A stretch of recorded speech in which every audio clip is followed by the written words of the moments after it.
నిజం నిలకడ మీద తెలుస్తుందంటారు, కానీ అబద్ధం మాత్రం అతిగా ప్రచారం జరుగుతుంది. దానికి సాక్ష్యం 2014-19 మధ్యలో కేంద్ర ప్రభుత్వం రాష్ట్రానికి ఇచ్చిందని 20 లక్షల ఇళ్ళు.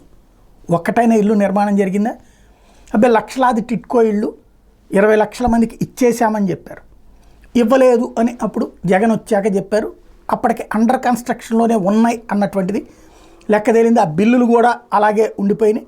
వాళ్ళందరి దగ్గర నుంచి ప్రభుత్వం డబ్బులు తీసుకుంది. ఏది 3 లక్షలు ఆ రేంజ్లో వాళ్ళతో లోన్ పెట్టించి ఆ డబ్బులు తీసుకున్నారు. కానీ అవి అండర్ కన్స్ట్రక్షన్లో వదిలేసిపోయినటువంటి పని.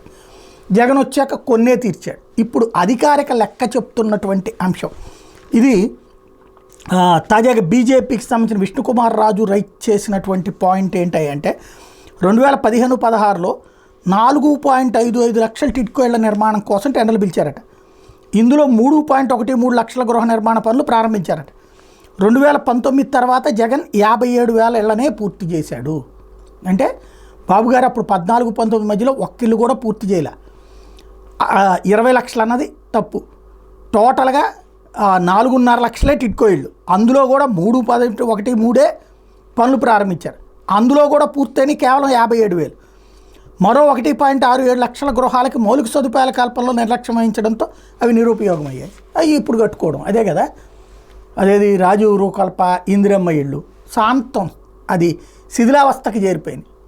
ఈ టిట్కో ఇళ్ళు అసలు కన్స్ట్రక్షనే ప్రారంభం కాకుండా ఆగినాయి లేదా మధ్యలో ఆగిపోయినాయి.